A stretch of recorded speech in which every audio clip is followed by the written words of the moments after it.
a seat.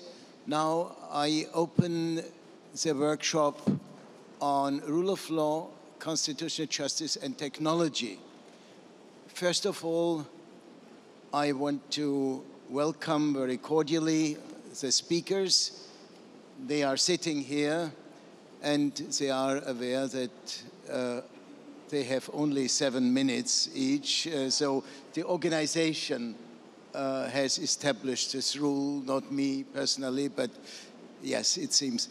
And I also want to apologize. My co-chair, Professor Cesar Landa, he fell ill some days ago. He had problems with his leg, was in the hospital, and fortunately it's not broken, but he has been ordered to rest for 4 days at least, so he could not fly here. Yes, so I represent him, and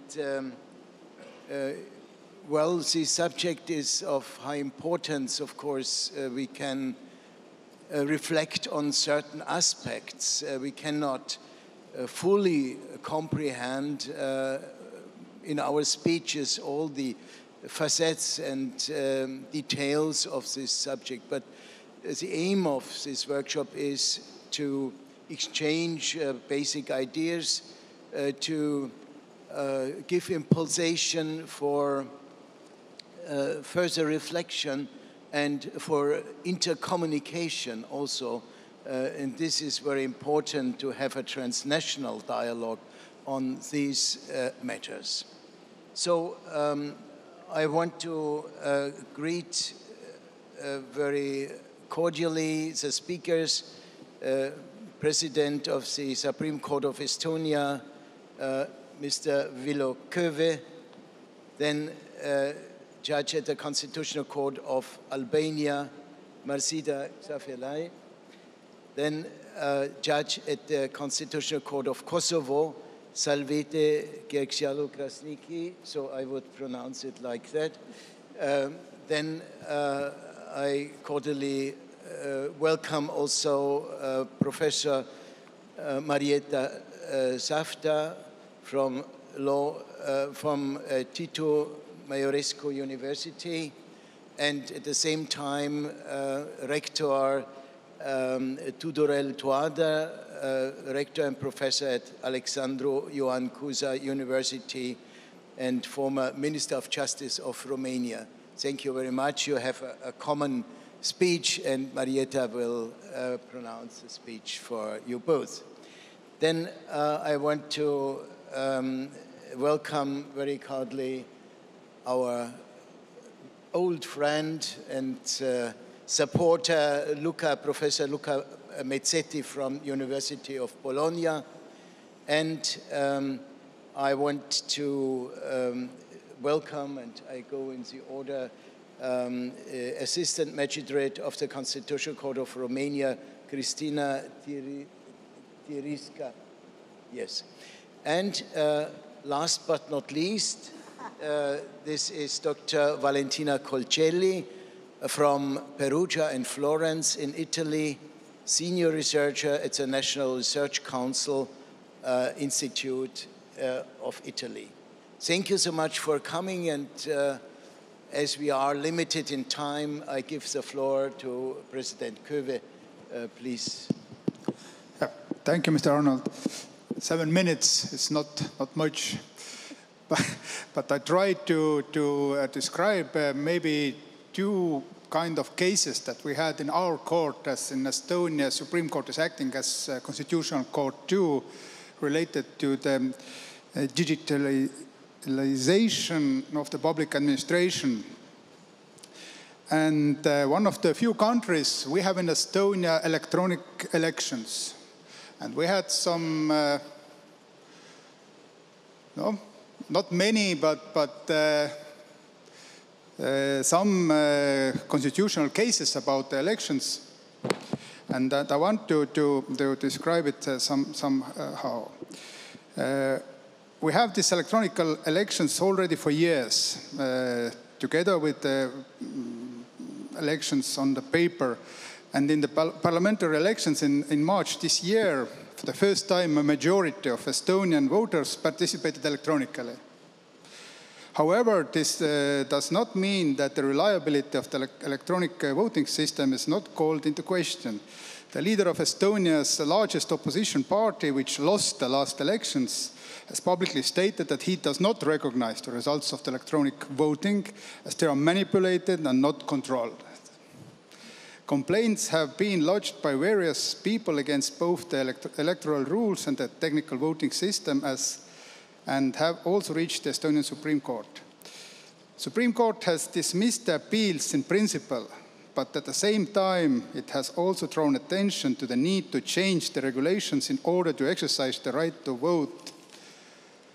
In the first place, Supreme Court has insisted that the rules of electronic voting must be at least essentially set out in a law, set by the Parliament or at least other legislative act, and not in the technical acts of the electronic election committee as they are now.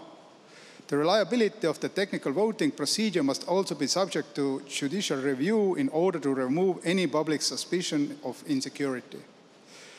As an example of the questionable technical organization of electronic elections, the complainants, a political party and the candidate challenged 2021 the results of the local elections on the grounds that the IT failures in the organization of the election put them at disadvantage. In particular, an unchecked translator application on the official election website used for the election changed the names of the candidates in some browsers, notably in Google Chrome.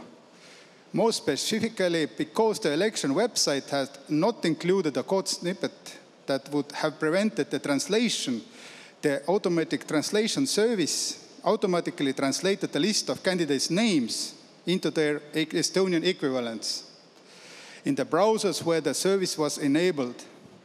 For example, instead of the name of the complainant, Silver Kuusik, silver is not a metal in Estonia. This is the specific Estonian name, first name, silver.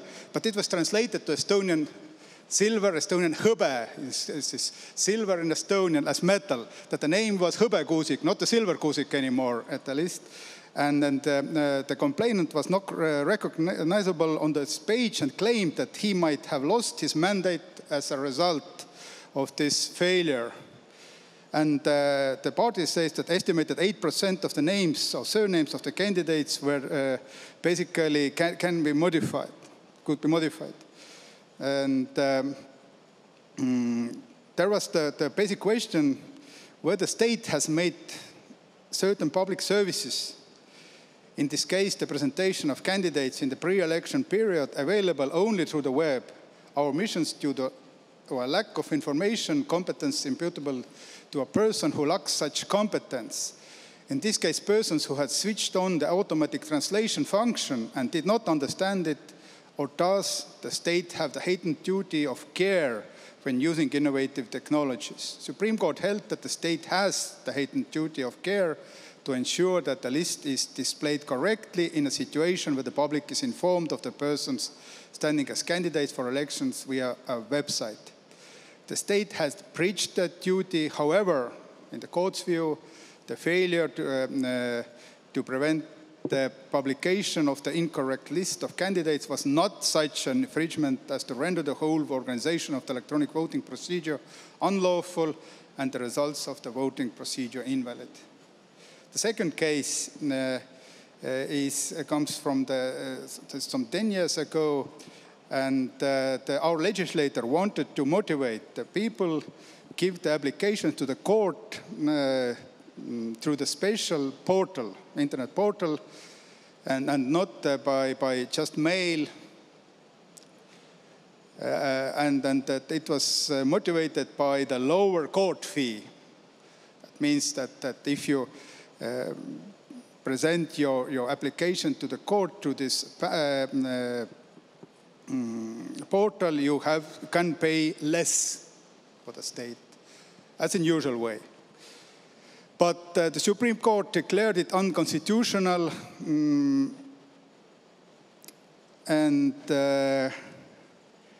Yeah, in order to justify the difference of 200 euros, the Supreme Court did not consider the state's argument that the purpose of the unequal treatment was to facilitate electronic communication and thereby to achieve procedural economy to be sufficient weighty. The court held inter alia that if person does not have the possibility or the ability to use the computer and the internet or to provide a digital signature, there is no financial incentive for him to submit documents to the courts by means of a public e-file. This is the portal. That means that the Supreme Court said that the people are poor people and not so less smart people have to pay more for the applications as the other people, that cannot be justified. Thus, in its analysis of the constitutionality, the court stuck of the level of appropriateness and did not explicitly address the delicate issue of the internetization of public services as such. One can only speculate whether a similar issue would be similarly resolved today, 10 years later, when the level of digitalization of society is significantly higher. Whether society today is more willing to forcibly move services to the internet. I have more to speak, but 7 minutes is already gone, or? Yeah. It's gone, okay. Thank you very much, Okay, Mr. President. Yes, well, e-democracy, electronic democracy creates many problems, I think, and jurisprudence is more dealing also with these subjects, and we see that technology, digitalization goes into the the consciousness of the people and then transformed into judicial actions, and these questions come back before the court. So it's so necessary to more and more to intensify the studies and the reflections on this subject. Thank you very much. And now I address to the Albanian perspective, and I asked, Judge Marsida Xhaferllari to take the floor. Thank you very much. First of all, I would like to thank the organizers and to congratulate them for the anniversary. And I believe that the mission of your association, where the world should be ruled by law and not force, is very inspiring and really fitting nowadays.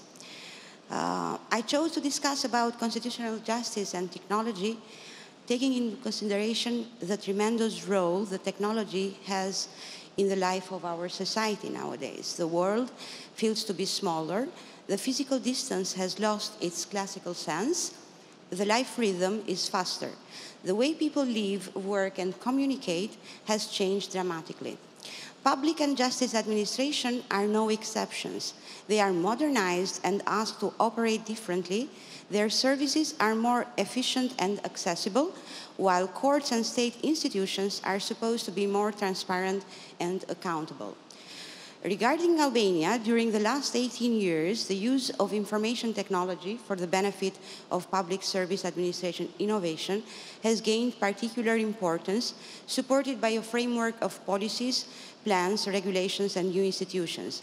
Albania has made notable progress in this area, offering 95% of public services online.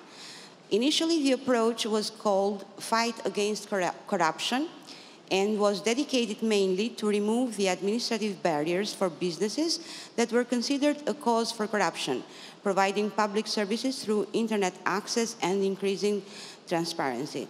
Later, the digital agenda strategies were focused on providing quality services to citizens and improving their lives. The COVID-19 pandemic highlighted the importance of innovative policies and e-services. Anyway, the other side of the medal shows concern related to the protection of personal data. Albania suffered continuous cyber attacks, which devastated computerized public and private infrastructure. Hackers gained access to Albanian government servers in 2021, harvesting data, using ransomware, and launching a destructive wiper attack, destroying public data using disk-wiping malware in July 2022. They also shut down government websites using message ransomware, disrupting public services. As the vast majority of government services had been brought online, all aspects of the lives of Albanian citizens, from births to marriages and deaths, were thrown into disarray. After the personal data leak that emerged during the 2021 general elections, a new serious and massive breach of personal data occurred in December 2021, when a database containing personal data of more than 600,000 employees in the private and public sector was exposed to a data leak. Another problem was the uncontrolled personal data dissemination. The businesses to which the electronic services are offered were unauthorized, and there is no information on what is done with citizens' data after these accounts were opened. Meanwhile, even on social networks, there is an increasing number of profiles that request payment for these services, many of them as personal accounts and others as pages. The role of Constitutional Court is crucial to set the proper balance in the ever-changing reality, where human rights and state control might clash. Finding the proper balance is not an easy role. For the purpose of illustrating this challenge, I'd like to introduce two different examples from the Albanian perspective. In the first example, in 2020, Albanian Parliament amended the law on state police, through which the state police had the right to collect, process, and document personal data through special audio and visual supervision of communication, using special devices, tools, and techniques. The President exercised the suspending veto, but the Parliament approved the law again. When the law entered into force, the Ombudsman and an NGO challenged the law to the Constitutional Court. The latter repelled the law, finding it violated the fundamental right to a private life. The court emphasized that the right to a private life is protected even in public areas, and it is called private not due to the place it is exercised, but due to the personal space of the individual, where the state authorities, media, or third persons cannot interfere without any justification. It concluded that the law interfered with the right to a private life, and the law was not in compliance with the rule of law principle because it gave to the state authorities a wide margin of discretion, which could be uncontrollable and arbitrary. The law violated as well the principle of legal certainty, as it did not provide for the proper procedural safeguards to the citizens. The second example has to do with the legislation approved by the Albanian Parliament in 2016-2018 to establish the specialized structure on fighting corruption. The law provided certain criteria for the recruitment of prosecutors and police officers, including several tests.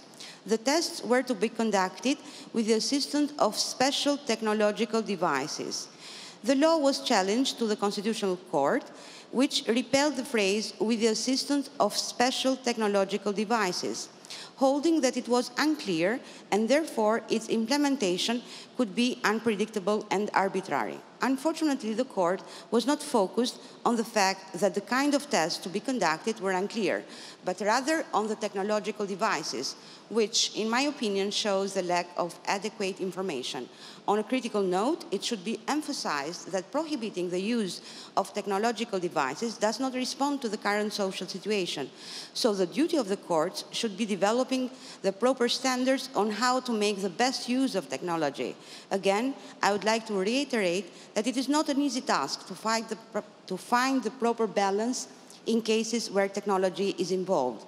Against this background, the issue is not a technical one, and judges cannot excuse themselves by saying, "I'm a lawyer and not an IT."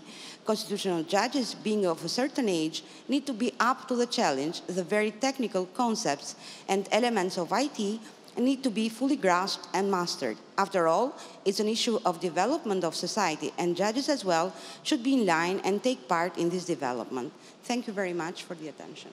Thank you very much, dear Judge. And we see that data protection is, of course, a primordial subject which is connected with progress of technology.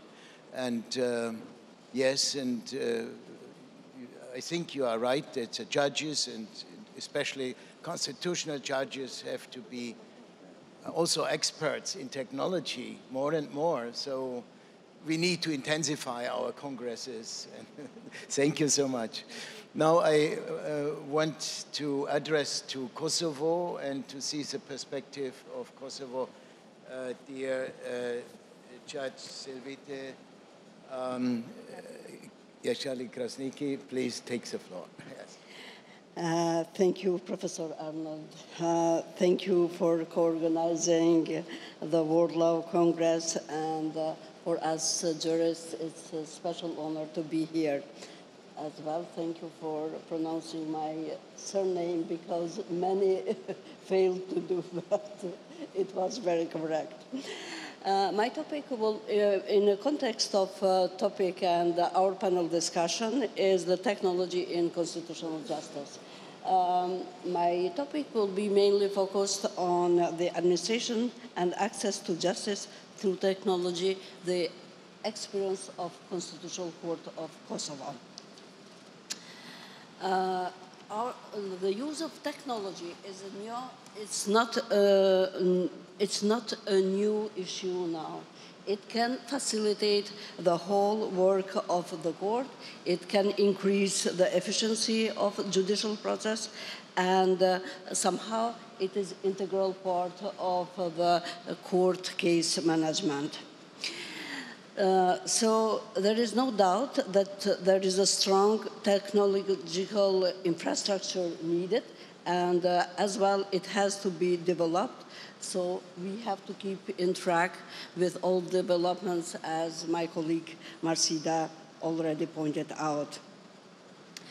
Our court used or benefited from being newly established court, and from the beginning it was used the e-justice system to proceed with the cases and in the operational framework.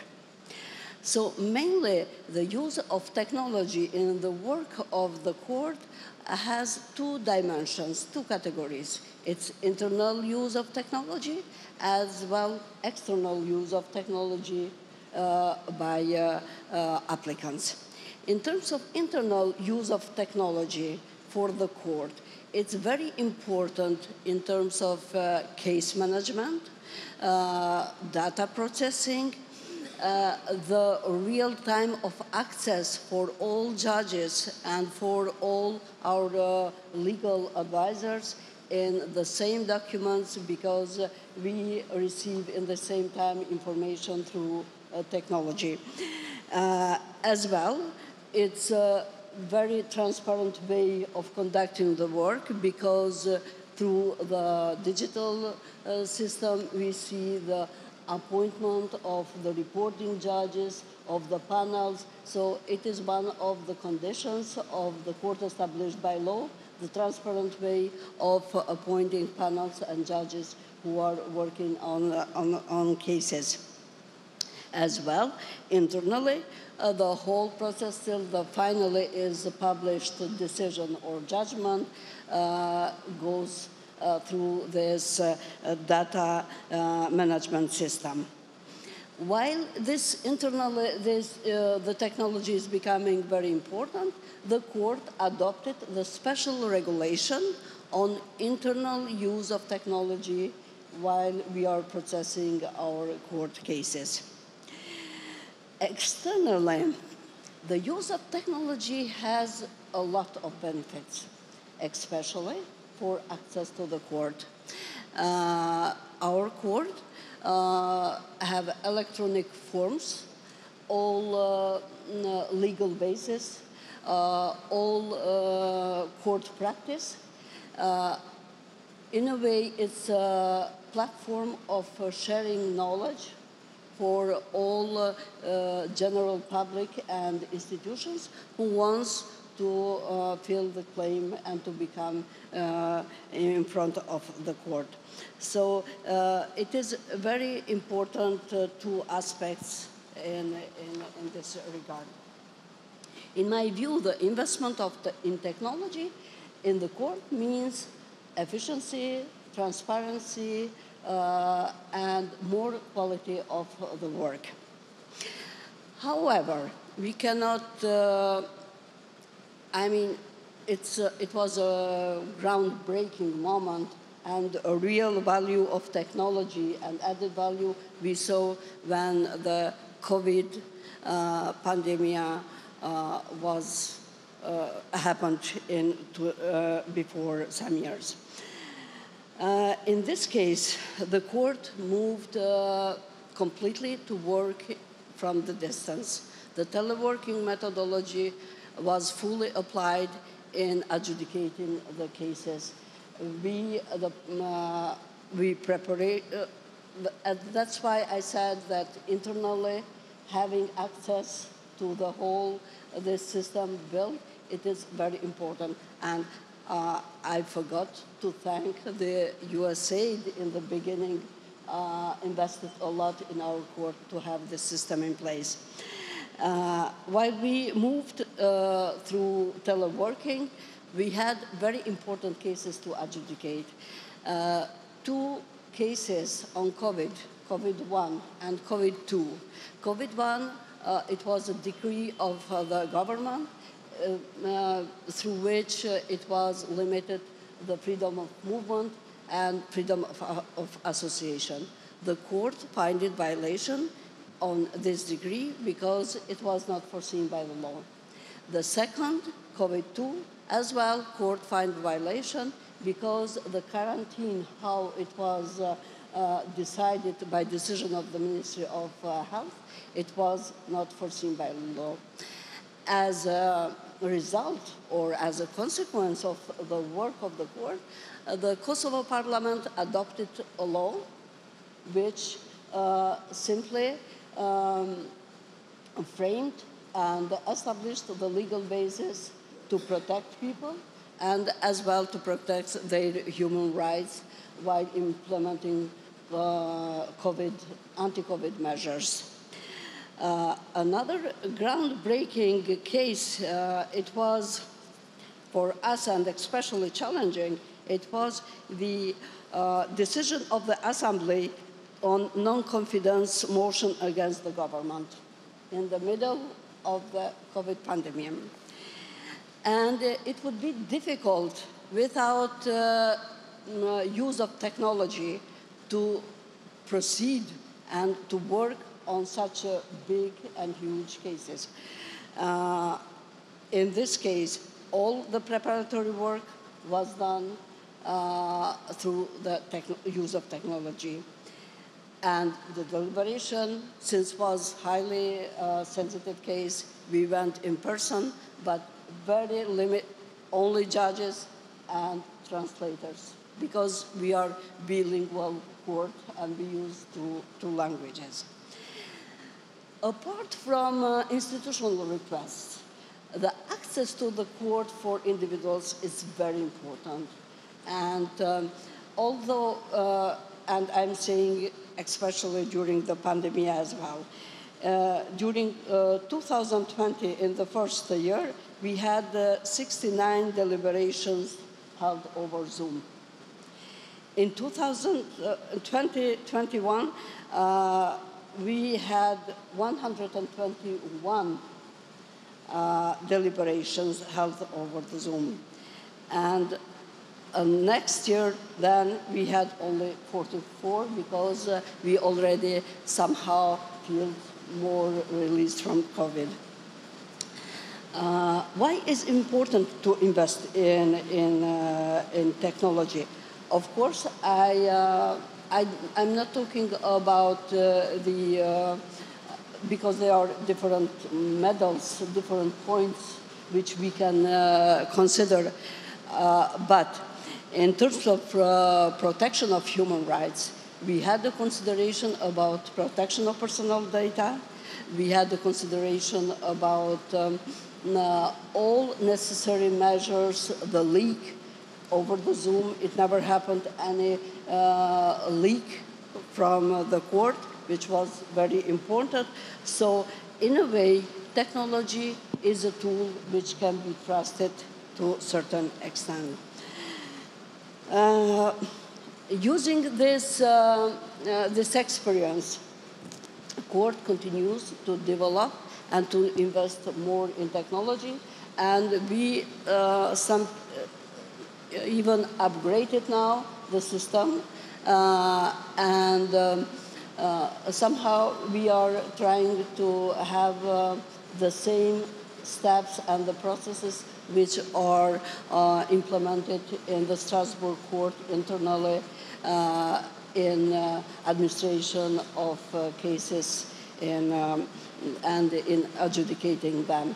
So for me, if we would not use the technology, really, I don't know how we would work and how we would protect the constitutional democracy and protection of human rights in Kosovo during the pandemic.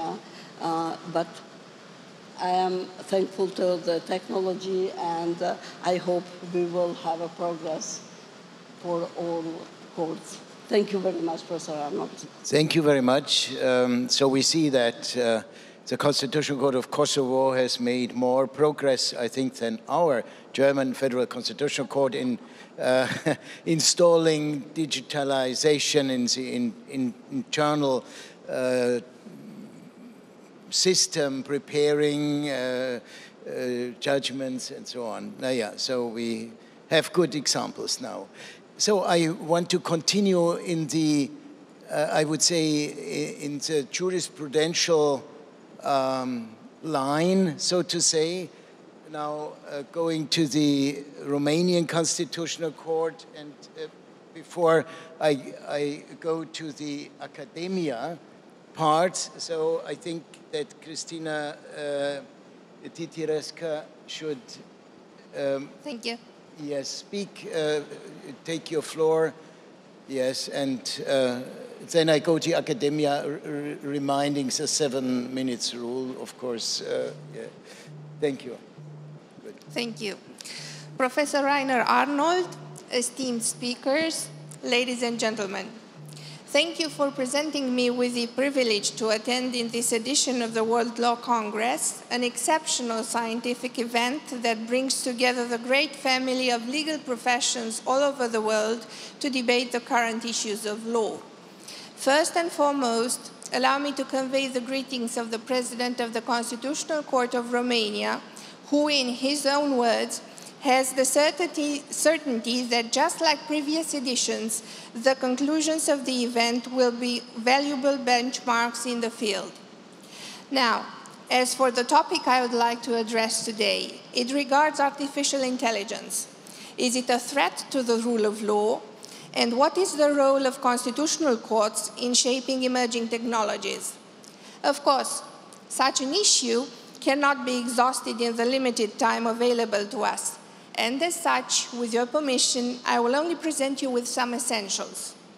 AI, in its simplest form, refers to the simulation of human thought processes through machines, especially computing systems. This includes learning, acquiring information and rules for using information, reasoning, using rules to reach approximate or defined conclusions, and self-correction. As a result, the concept of AI directly or indirectly affects all aspects of our society, including the legal domain, and, more specifically, the fundamentals of the rule of law, including fairness, predictability, and accountability. If legal decisions are made by algorithms, they may be susceptible to bias and discrimination. As algorithms rely on historical data to make predictions and decisions. If the input data contains historical discrimination, the algorithm can perpetuate these inequalities. The question is, in fact, to what extent AI technology can be controlled, regulated, and adapted to fit the constraints and requirements of a functioning rule of law, while AI has the potential to bring significant benefits in terms of efficiency and accessibility of legal services. We may say that constitutional democracies are at a crossroads. On the one hand, public actors can leave AI technologies to exercise their power, or on the other hand, they can limit or even ban delegation of decision-making to these systems. Both these cases lead to constitutional tensions, particularly in terms of effectiveness and proportionality. So, how do we leave spaces for AI and at the same time, in cases that touch the values of constitutional democracies, introduce safeguards that limit technological delegation? The European strategy is but one example of the struggle with repositioning the rule of law in the algorithm society. Even before the adoption of the Artificial Intelligence Act, the EU had adopted critical steps. For instance, the Digital Service Act underlines a paradigm shift in the EU by limiting online platforms' normative powers through procedural safeguards. As stressed by the Commission's President Ursula von der Leyen, we embrace new technologies, but we stand by our values. The Artificial Intelligence Act is a critical part of this framework. The objective is not only to promote the development of AI technologies in Europe to foster the development of the internal market, but also to protect European values. Regarding the regulation of AI in Romania, with the inclusion of AI among the priorities of the government program adopted by Parliament, the way was open to regulate the use of this technology in fields such as education, environment, research, or justice. So you may ask, in this framework, what do constitutional courts do? In terms of protecting human rights, they may very well be the first line of national defense, so to speak. How? If we look at my country's constitutional court, it can be called upon to exercise two types of constitutional review, a priori and a posteriori review. Earlier today, you've heard about a decision on the cybersecurity in a priori constitutional review. It is not the single one. And a short example in terms of data retention. Until 2008, there was no legal provision on the retention of traffic and location data for law enforcement agencies in Romania. Like all other member states of the EU, Romania had to also transpose a certain directive, but the law was shortly repealed. Thus, the Romanian Constitutional Court is among the first courts in Europe that declared the national legal provisions on data retention as contrary to the Constitution. Furthermore, it may be the only court that has done so twice, first in 2009 and then in 2014. Moreover, the reasoning behind those decisions is similar to that of the Court of Justice of the European Union, and is based on the lack of adequate safeguards for the right to privacy, confidentiality and correspondence, and freedom of expression. Without a doubt, there is a mismatch between modern emerging technologies such as AI and legal concepts traditionally established by constitutional laws. This mismatch stems from the nature of this technology, mathematical complexity, the inability to explain the inner functioning of the technology, and the legal protection of it. These features make this technology used to replace people in decision-making contexts inaccessible to those it affects, so it becomes undisputed. Therefore, the characteristics of AI are contrary to the legal mechanisms that were created at one time to adjust situations in a similar environment. For example, where the rule of law promoted transparency, contestability and predictability, the manifestation of will, the ultimate goal being human development. This threat, perceived through the legal lens of the rule of law, raises the question, how can we remove this downside through the legal law? In other words, if the higher objectives or values promoted by the rule of law are actually still desired, how will we succeed in securing them as the rule of law loses its role as a promoter of human development?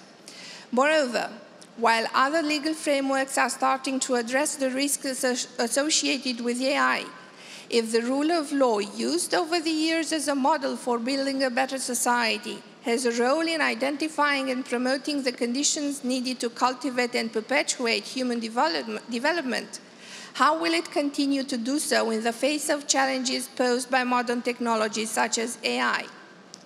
The tangible analysis of the impact of AI on the rule of law must be carried out individually, on a case-by-case basis, and only by reference to a fundamental right or a constitutional institution allegedly violated or affected by the use of AI. In other words, it must be seen in particular whether an AI language affects and how the right to privacy, the right to freedom of expression, or the legal regime and the functioning of a fundamental institution. These features can be prevented even from the beginning of the encoding of the respective program, effectively teaching it what is allowed and what is forbidden to create by having as a reference the constitutional law of a state. This requires a translation into a binary system of everything provided by the Constitution, constitutional law doctrine and constitutional case law of a particular state, which in fact becomes the license of operating the respective AI program in that state. In essence, the birth, the alteration, and the eventual lesson of subjective rights and duties arising from the activity of an AI language depends on the way in which the exhibition of the exclusively human will emerges in the very programming of that language. Therefore, the legal responsibility will always be of the person and not of the program. AI technologies do not only raise questions about their impact on constitutional values, but also about their power to self-generate norms that escape public and private oversight. The normative power of AI defines another generative system of norms that meets and competes with other sources, primarily the rule of law. In conclusion, code not only plays the role of the law, but it becomes the source of law itself. If these technologies will increasingly develop autonomous norms that affect daily lives, the question for constitutional democracies remains how to ensure that the rule of law has enough spaces to protect constitutional values. Therefore, the challenge for constitutional democracies and implicitly for constitutional courts is how to limit the marginalization of the rule of law as driven by the consolidation of the rule of tech in the digital age. The normative power of AI raises questions for digital constitutionalism to address the exercise of unaccountable powers. The questions raised by the rule of tech are intimately constitutional and require to considering how far the rule of law can tolerate the expansion of unaccountable forms of powers in the algorithm society. Thank you for your attention and your time. Thank you very much for your basic ideas, and you rightly, I think, pointed out this tension between rule of law and rule of tech, as you say, and rule of tech must not have primacy over rule of law. No, this is clear. Yeah, yes, very important, of course, to think also on that. Okay, now let us go to academia, but it's not an academia detached from practice in jurisprudence, but maybe combined. So Professor Marieta Safta, please take the floor, and yeah, then. Okay. Thank you so much, Professor Rainer Arnold. I am very happy and honored to be here today, and thank you again for bringing us together, judges and former judges and academia. And since the co-author of the study is a former judge of the Constitutional Court of Romania, and myself, I'm a former first assistant magistrate of the Constitutional Court of Romania, we chose to present some landmarks about enhancing transparency of the constitutional courts, the role of the new technologies. I will start underlining that this year is an important one. It's an important one because we celebrate this year the 60th anniversary of the Old Jurist Association, but it's also a year with profound significance in Romania, marking the 100th anniversary of the adoption of 1923 Constitution, the Constitution of Unified Romania. Of course, it's not in force, this Constitution, but it's a landmark moment of our history, and it's an important moment to organize debates. It's also an occasion for debates regarding Romania transition to a democratic political regime, because we experience, like Judge Scântei mentioned in the previous panel, a period of communist regime. And an important part of this process after the adoption of the constitution, of the new constitution of Romania in 1991, a democratic one, concerned the constitutional justice. The evolution of the Romanian Constitutional Court, established in 1992, reflects this period of transition, of settlement and resettlement, transformation and challenges in all its complexity. From an almost invisible institution, the Constitutional Court of Romania has become, in over 3 decades, a key institution of democracy. And the technology represents one of the factors that influence the visibility and accessibility of the court, whose importance has grown during the recent period of pandemic, which forced the identification of solutions to ensure the continuity of the justice. The period of the pandemic met substantive challenges to traditional court procedures and, more broadly, to the judicial systems, not only in Romania, but also in other countries of the world. In a time of closed doors, it seems the judicial act may have become more transparent and the access to justice easier. At the same time, technology is not without risk, and the hasty, insufficiently elaborated measures can represent a risk for the litigants, their rights, and the achievement of justice as a whole. The substance of our study will be focused on the role of the technology in the transparency of the act of the constitutional justice, in a sense of the justice that is more visible, easier to understand and to access, closer to its beneficiaries.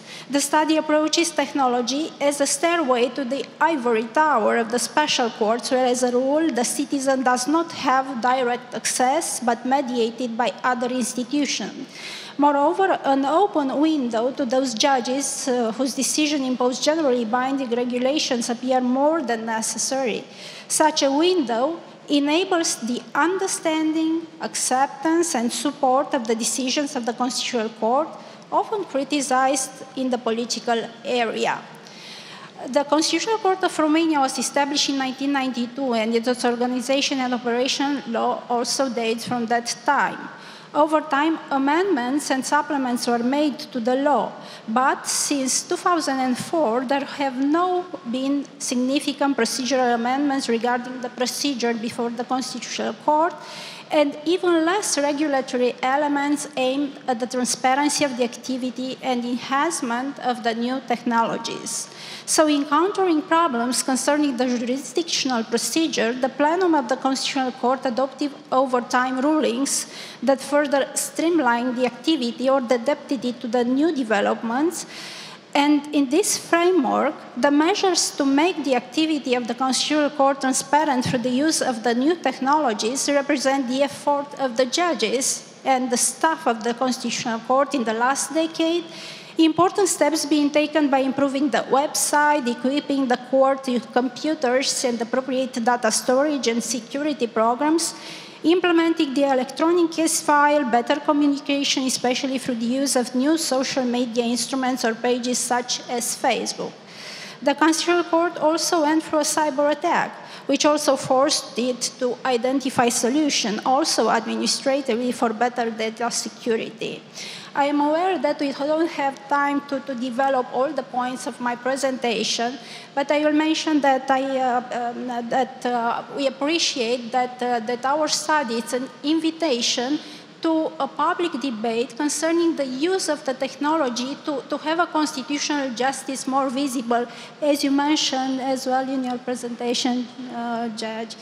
As main point of the study, we have a section concerning the electronic case file and the parties' access to the case file, because as concerned the Constitutional Court, the influence of technology, especially under the specific situation of the pandemic, was manifested perhaps most obviously in terms of easy access to the electronic case file via website of the court, and for this purpose instructions were posted on the website of the court. In another section we discuss about the internal management of the case file. I think it's a very important part and the topic of the discussion. The access to the electronic case file does not imply a possibility to effectively follow all the documentation that is carried out for the settlement of the cases, or given the public interest in the cases brought before the constitutional courts, as long these decisions are binding erga omnes, we consider that should be more transparency in this area as well.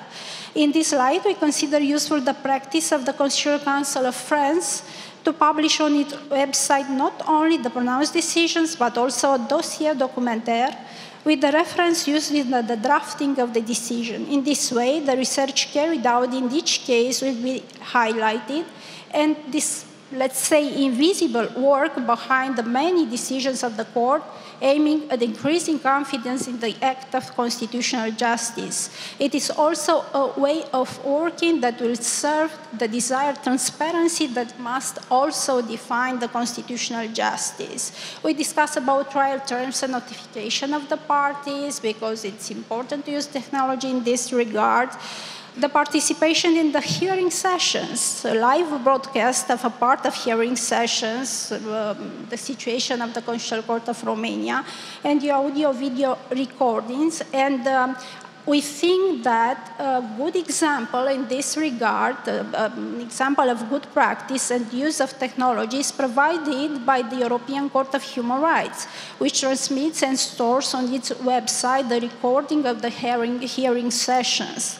Likewise, the example, the Court of Justice of European Union should be followed, where the hearing sessions are broadcast on the internet by the court to allow citizens to follow this session in the same way as if they are physically present at the hearing session.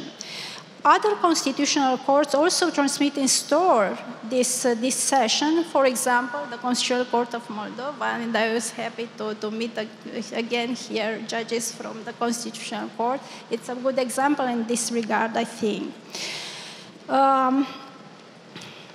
I will try to go to the conclusions, but I mentioned before the issue of publication of the Constitutional Court solution and acts. For example, the Constitutional Court of Romania publishes on its website press releases after the court hearings, but only for certain categories of decisions, namely those pronounced in cases other than the settlement of exception of unconstitutionality, those in which referrals exceptions are allowed, or those that raise a special public interest. The solutions are accompanied by brief explanation regarding their motivation. A positive aspect consists in the full publication of the Court Act on the court's website after they appeared in the official Gazette of Romania.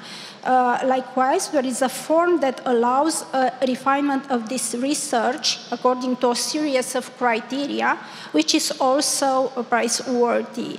Here again, however, technology provides support from improvement in the sense of offering more options for selecting and identifying case law, for example, by keywords.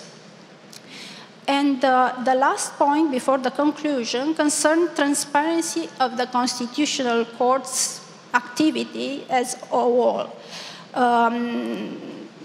Until recently, for example, our Constitutional Court, only the portal, the website, was the only public interference of the court. Since this year, however, the court has a page on Facebook, where the main events and press releases containing solutions are posted. For example, if you analyze the website of the European Court of Human Rights, We could keep as good example the accessible representations through video material about the court itself, the procedure before it, the submission of application, the admissibility guide, the numerous case law sheets can be followed as example of good practice and supporting materials. Following the same example, but also of other constitutional court where the activities, interventions of president, judges appear on various media channels such as YouTube, we consider that further steps to improve the activity of the constitutional courts as a whole should be followed. So in conclusion, the public perception is a crucial factor of trust in justice. Perception about a lack of justice have been a strong contributor to the rise of populism and extremism in modern democracy. A constitutional court with open doors presents more confidence and consequently power to impose itself and be respected. Technology offers multiple possibilities for achieving this goal, and international and supranational courts such as European Court of Human Rights or European Court of Justice are true models in this sense if we are to consider only the way for submitting application, transmission and storage of the court hearings, public debate, databases. Of course, achieving these goals required a substantial logistical and even financial effort in the first stage, with a consequence of reducing long-term operation cost. It is necessary then to use the new technologies for a constitutional justice that is more visible and friendlier, more open to the citizens without becoming a danger to them. Thank you very much for your attention.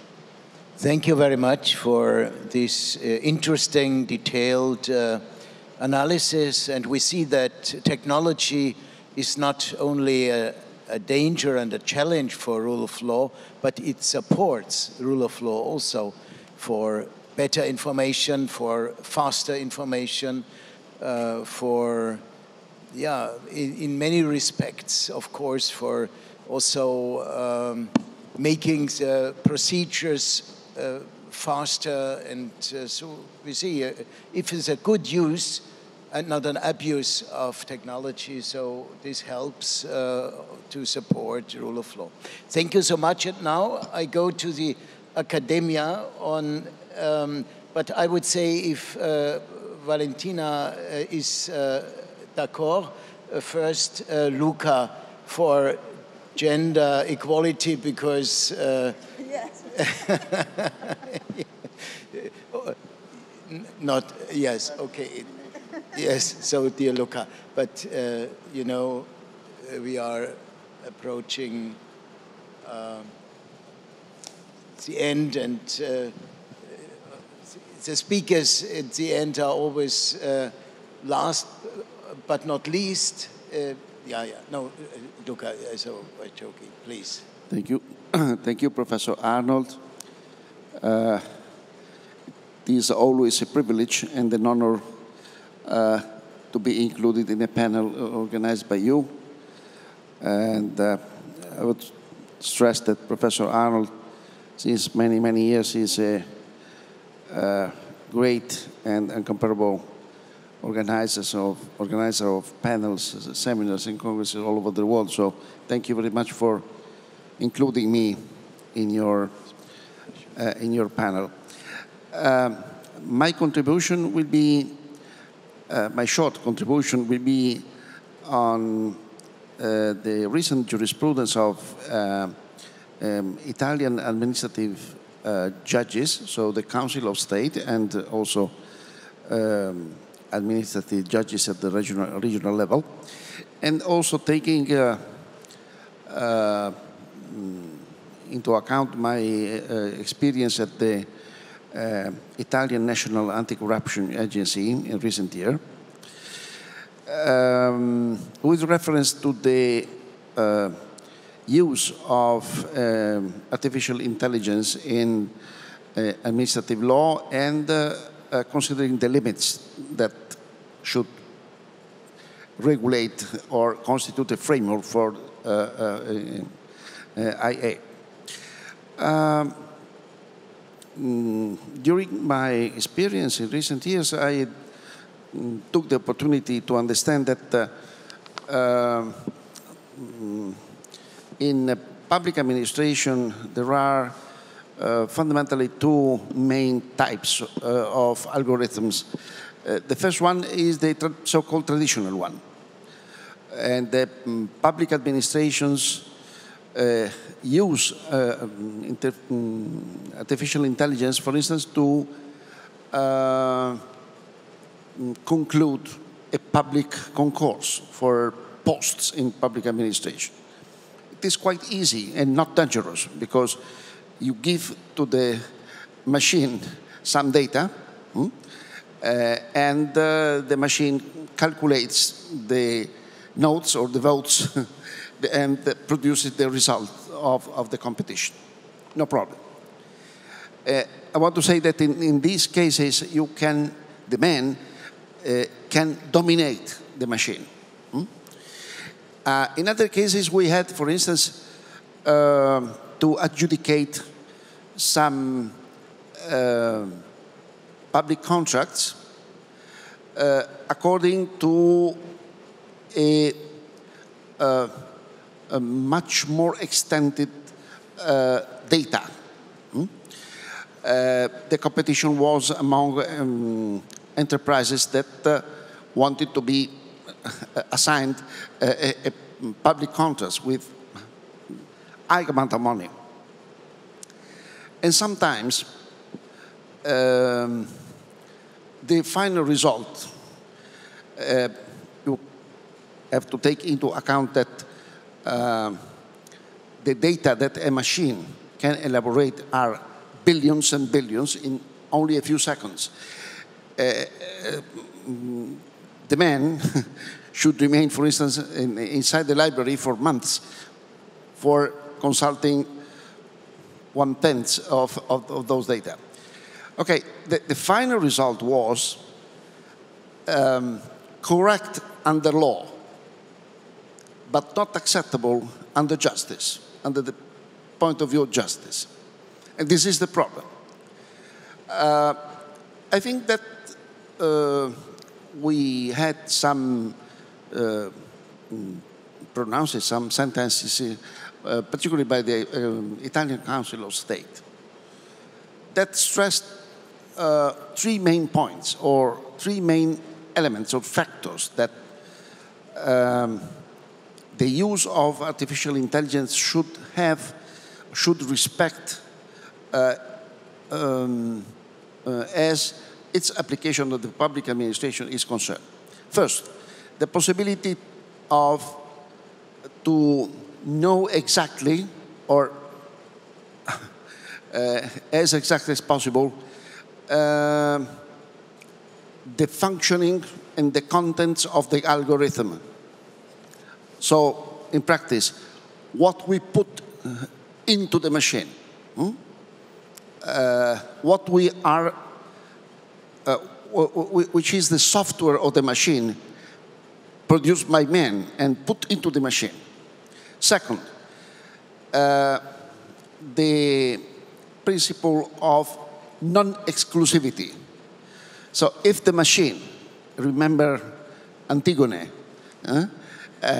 if the machine gives us a result that fits with law but not with justice, what can we do? So the Council of State says, and I agree, it is not enough to follow the logic switch on, switch off, because you can always switch off a machine. But this is not the solution, because you have to consider that in certain cases the machine could give you a range of solutions. So you should choose among solutions, not switching off the machine. And third, non-discrimination, because frequently, I repeat, the decision is correct according to law, but not to justice. because, for instance, the machine does not take into account a discrimination of gender or of race and so on, or nationality. So I am going to the conclusion. I remember a very famous tale of Ian McEwan, Machines as Me. The story was about a relationship between a couple and a robot, Adam. And the robot, at a certain time, is broken by the man because he was going to denounce, to claim against Cecilia, the wife, for having committed a very strong crime. But having committed the crime in a situation of very difficult and very deep frustration and, let's say, sentimental difficulty. What does the man do? He takes an hammer and breaks the robot. So, which is the question for all of us? Lawyers, judges, administrative servants, public servants. I think that according to what our Council of State stresses, I think it's very, very important the use of artificial intelligence also to public administration, but leaving to the man the final word in cases in which the decision seems to fit more to law than to justice. Having always in the hand the hammer and being ready to break that robot in cases in which we want to let prevail justice instead of law. Thank you very much. Yes, thank you, dear Luca, dear Professor Mezzetti. Yes, a machine can maybe say something, or as a result, what is conform to strict legal preconditions, but the all-over decision, what is just, what is conform to justice, I think this is something what is reserved to humans to do. Maybe in the future we will have justice machines. I don't hope so, but yes. So now, last but not least, Valentina, Dr. Concelli, please take the floor. Okay. First of all, thank you to Arnold for the kind invitation and to the opportunity to be here in a so huge and impressive Congress. I'm going to talk about, me too, about the artificial intelligence, because the interest on the legal and ethical feature of artificial intelligence is common in all the world, and so also in the European Union, especially because just 3 or 4 weeks ago, the European Union published the first regulation about the using of product with artificial intelligence in the internal market, and the so-called Artificial Intelligence Act is based on the risk approach of the intelligence artificial by the European Union, and in any case is at the end of a large path realized by the European Union on the regulation, especially with the soft law documents of of artificial intelligence, and based on an important choice that is the fundamental rights approach for the application of the artificial intelligence in the European Union legal system. So the idea is to create a system in which the concept of democracy, rule of law, of course, and fundamental rights could be by design involved in the creation of artificial intelligence algorithms. So starting from the moment of the producing of artificial intelligence system. And to do this, to realize, to create the idea that the principle of the rule of law have to be by design poned in the creation of the artificial intelligence algorithm, calls the jurist, the judge, the lawyers to try to apply in the concrete manner those principles in the common life. For instance, the principle of non-discrimination, because, as I told in the documents prepared by the European Union, the artificial intelligence have to be trustworthy, first of all. And the European Union, and especially the group of high experts that realize a guideline on trustworthy in this in our legal framework, recall us that trustworthy is realized by the 4 ethical issues: the respect of human autonomy, the preservation by damage, the explainability of the artificial intelligence algorithm, and of course the fairness. So close to the included in the concept of the fairness is the application of the principle of no discrimination. But the application of the principle of no discrimination is not so easy in the context of the artificial intelligence, or better, is always and sometimes abstracted, not intuitive, intangible, and difficult to detect. Because out of the very scholastic cases in which we can say very, very famous cases in which the bank avoid the loan because the algorithm used for decide who could be could have the loan is trained and tested with the data set based on data from men and with white skin, and so the discrimination is easy to be realized against a woman, especially black woman.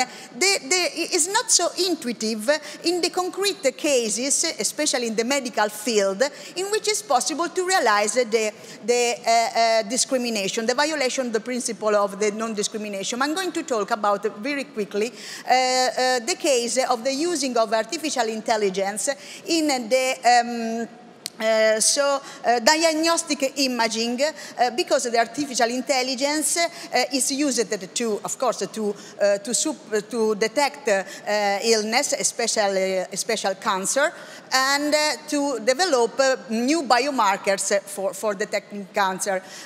This is the using of artificial intelligence techniques in the field of medical imaging is called radionomics. The radionomics is able to transform all the qualitative or semi-qualitative clinical imaging into full quantitative and data-driven perspective. So, through the artificial intelligence, it's possible to develop mathematical models to classify disease or to predict their development. And so, this type of algorithms, this type of artificial intelligence is possible to say that they are comply with the principle of fairness just if the algorithm should be impartial and maintain the same performance when applied to similar situated individuals or to different groups of individuals, included the underrepresented group. To avoid the situation for which the result of this artificial intelligence applied to diagnostic imaging could increase the existing health disparities. In this manner could be defined the non-discrimination activity of the artificial intelligence using in these medical tools. And so we can ask how we can say that this type of artificial intelligence system could realize a non-discrimination. Because there is a very high number of medical scientific articles in which we know that the database using for training and testing this type of artificial intelligence system are full of bias related to the sex, the gender, the origin, the geographical origin of the patients, and also from the point of view of the socioeconomic characteristic. But it's not too easy to understand how it's possible to talk about the discrimination. But it's possible to talk about the discrimination if, for instance, we're training and testing artificial intelligence with data from patients just from a part of a world, for instance, Asians part, that is very common, of course, in which the characteristic of the population could be not similar in other parts of the world. For instance, the case of the artificial intelligence system using for contouring the area of the body before the radio treatment in the case of cancer, if we take into consideration, of course, the characteristic of a population in the north of Europe. In this case, the algorithm is able to realize a discrimination, a violation of the principle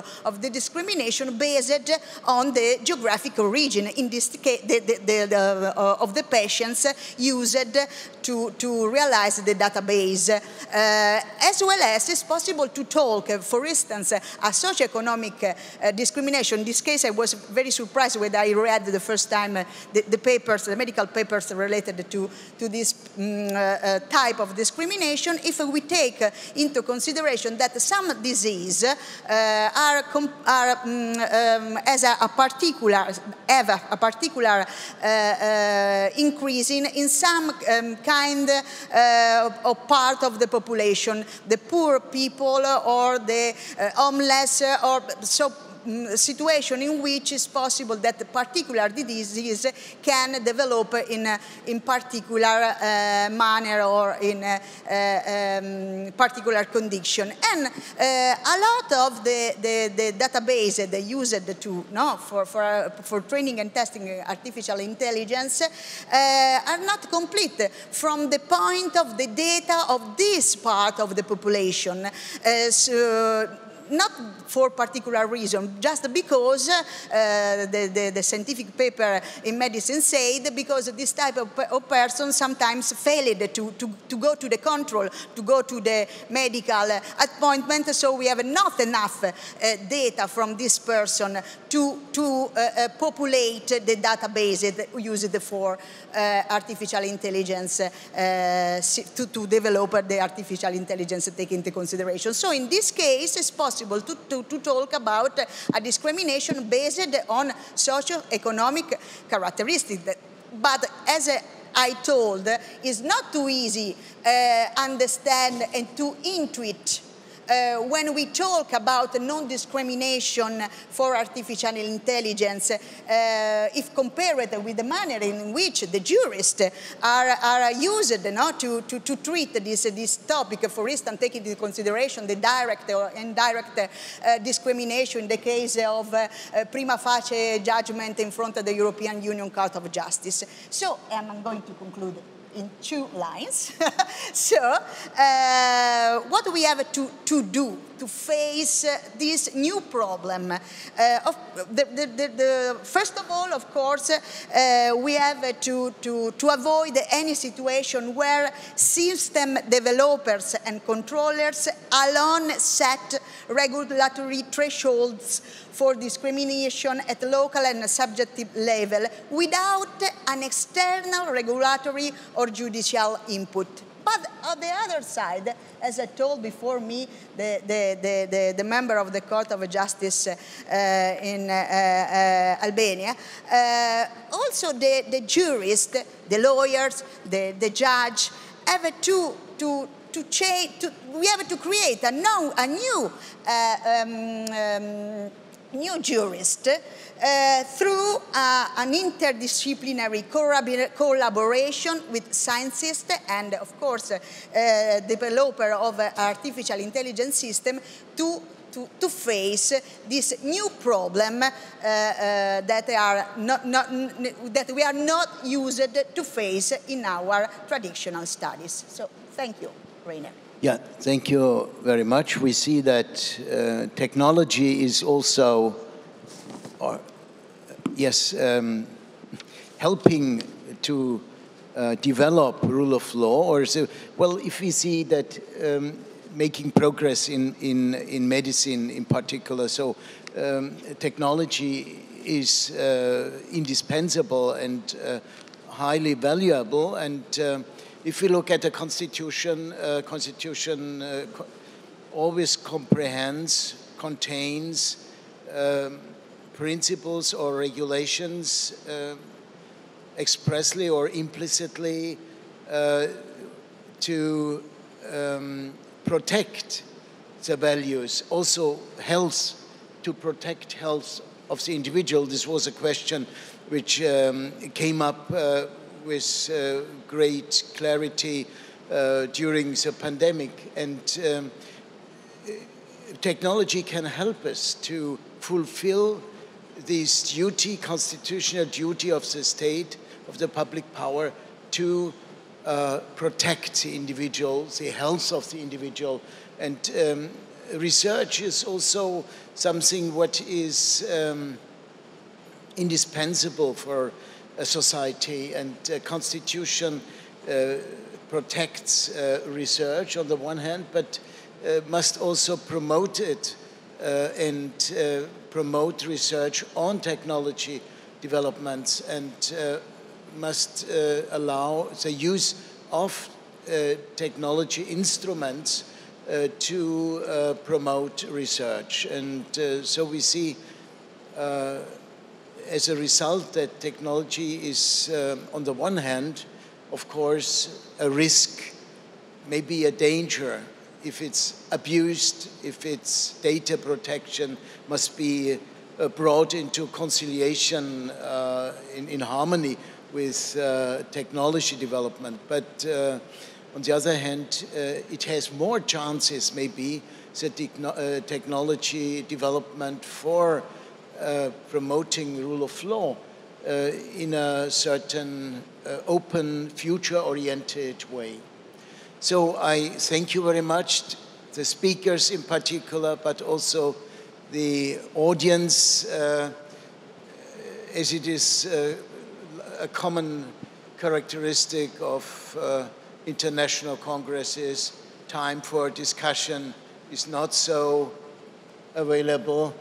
But, well, we have the reflection and the imposition for that, and we can discuss maybe personally and individually. This would be good, and create, how to say, information discussion groups, or what you think about transnational. So the debate must be not national, but forcingly trans and international, that's clear. And so I thank you very much for giving us a chance also today. So now we have a longer recreation phase, 1.5 hours. So, and there will be at 2:30 the first panel on universality of the rule of law, 1.5 hours, and then followed by the second part, part B of the same. So all the best, and I hope I will see you, if possible for you, also to the following panels. So, bye-bye. Thank you.